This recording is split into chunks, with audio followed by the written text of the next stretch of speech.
Welcome back to MLB Tonight. I'm Robert Flores, here alongside with former GM Dan O'Dowd and baseball researcher Sarah Langs. MLB Draft Combine is coming up. It's always an exciting time. Dan, what can we expect? What are you going to be looking for?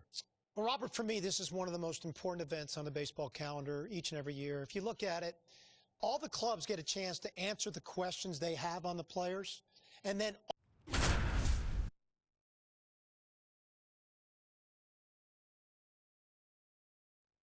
welcome to day one of the MLB Draft Combine from Chase Field in Arizona. The top high school and college player prospects showcased their skills this week, giving all MLB clubs another opportunity to evaluate this year's draft class. It should be an impactful few days here in the desert. Alongside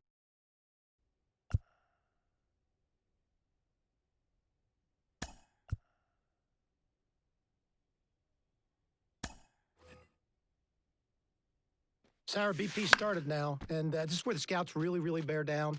They're looking at presence in the box. They're looking at the balance, rhythm, and timing of the swing. They're looking at how clean a swing path is. They're looking how connected a player can be to a swing, and they're looking at the ability if they can hit the ball the entire field. And there's so much data that comes along with BP. We've got exit velocity, which means we can look at how often the player's hitting the ball hard. In this day and age, hitting the ball hard has an actual definition. Taken in their careers.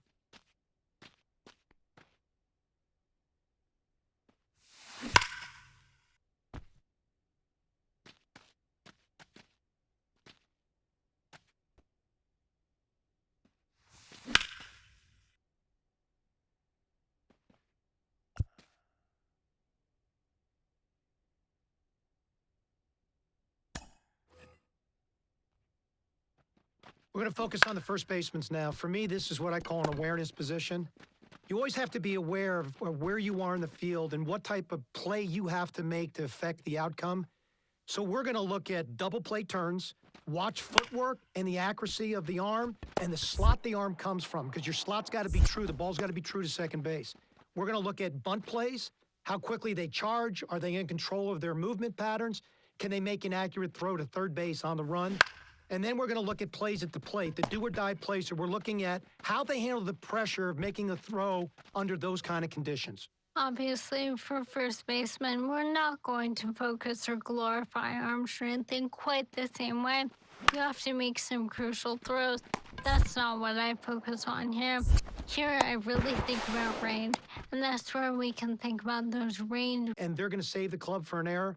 It's a position of accumulation for me of a ton of reps. It's something you've got to work on an everyday basis. So we're beginning to get a feel for the athleticism of these players and their ability to action on this young man and his body. But I could see he's very raw in his skill set. He's going to need a lot of work, but there's a foundation there because of his size, his strength, and his arm strength, with the right kind of work and teaching to turn himself into a solid infielder.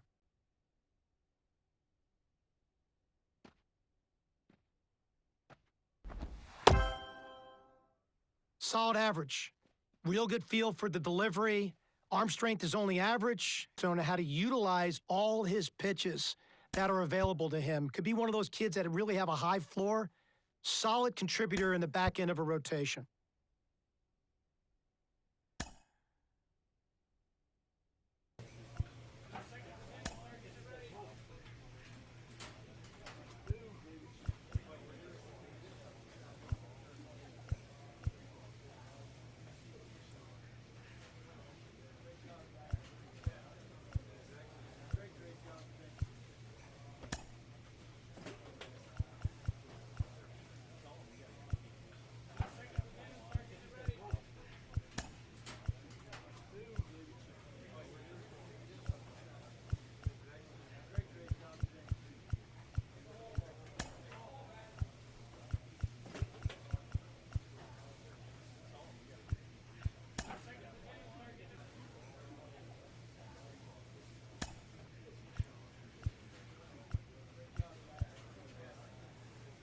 Day 2 of the MLB Draft Combine at Chase Field in Arizona.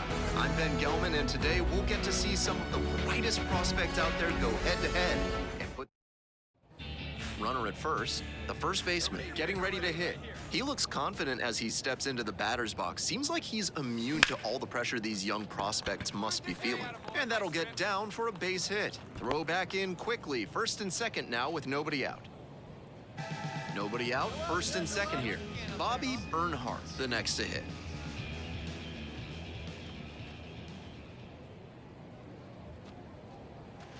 Swing and a miss. That's a strikeout. Swing went right over top of the curveball. He throws on the brakes and returns safely to first. We're back here at the ballpark. And now the DH, Clay Dixon. And he's got really good wheels. One of those skills you really can't teach. And towing the slab, number 34. Here's what you should keep an eye on. He's got what I call the starting pitcher starting kit. Four-seam fastball, slider, curve, and changeup. That gives him a couple different breaking balls and some good ways to change speed. Hey, let it rip, let it go. Swings and misses, and that'll be that. So they make short work of them there. Moving on now to the home half of the third inning, 2-0. And next, the cleanup hitter, Tomas Velasquez. That one finds the corner. 0-1. This has been a solid outing for him, and a lot of that is because he keeps pounding the zone like he did with that low fastball. Bashes this one to deep left center. That one is back, and it's gone! Home run! It just got out of here, and they throw a pair on the board. Swings through it, and that's a K. So they get... Welcome back. We're in the 7th inning, and we have a new pitcher on the mound, Charlie, number 34. Lost a complete game in the loss. Tough luck out there. Runner at first, the first baseman getting ready to hit. Very balanced hitter here, perfectly comfortable with shooting the ball the other way for a base knock, but also with the ability to put a few over the fence. Strike one. You have to feel for these youngsters and the pressure they must be feeling. Sure, the nerves may settle a bit after the first couple games, but they've still got the draft looming in the not-too-distant future.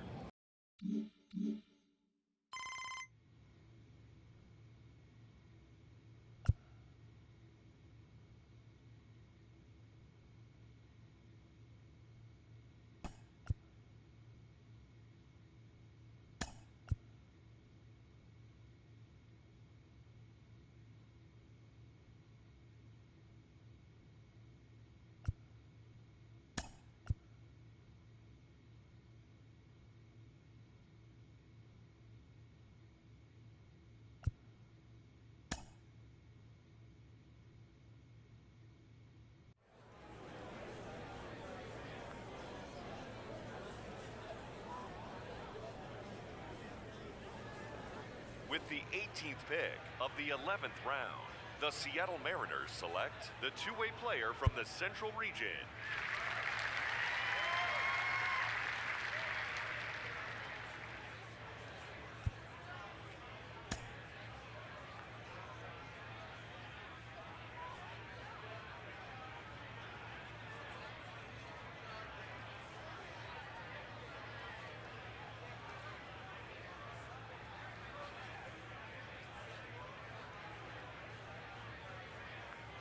All right, so another player that we saw at the MLB Draft Combine, off the board in the middle rounds of this year's draft. What's the reaction here to this pick? Starting with you, Sarah.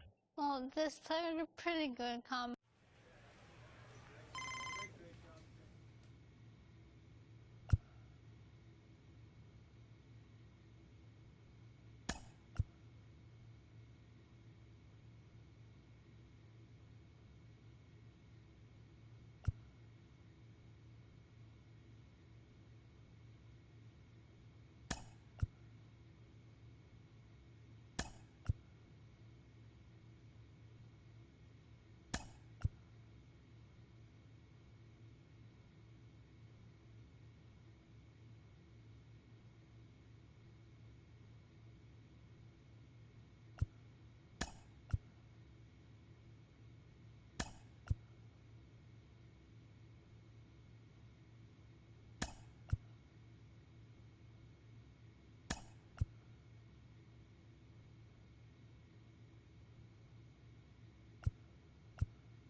hammered for a base hit.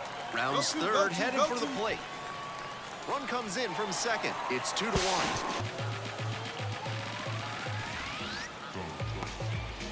He can check first double-A hit off his to-do list, and he does it with extra bases. That's gotta feel good.